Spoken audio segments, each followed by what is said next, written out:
আসসালামু আলাইকুম। তো বর্তমান সরকার উদ্যোগ নিচ্ছে সিগারেটের উপরে ব্যাট বাড়াইতেছে।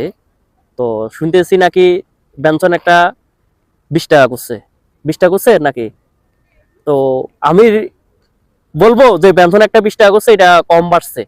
কেননা কিছু কিছু নিম্ন আয়ের মানুষ একটু হুড়াঙ্গি দেখা, মানে বেনসন খায়, ইয়ার দেখা, মানে একটু পাবলিক প্লেসে আসি, একটু ঘুরতে আসি, একটু ভাব দেখা।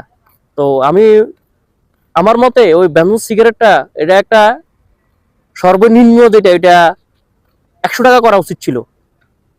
তাইলে যারা হুড়াঙ্গি দেখাইতো, বাপ দেখাইতো, তাকে বাপটা দেখা যাইতো।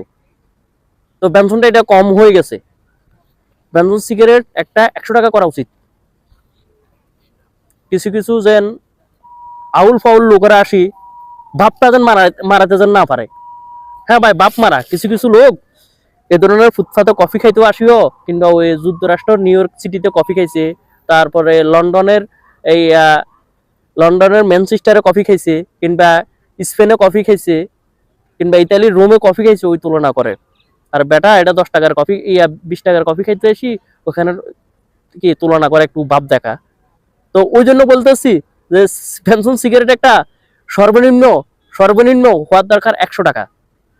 তাহলে যারা ভাব দেখাইয়া চলে তাদের ভাবটা কই যেত সেটা দেখা যাইতো।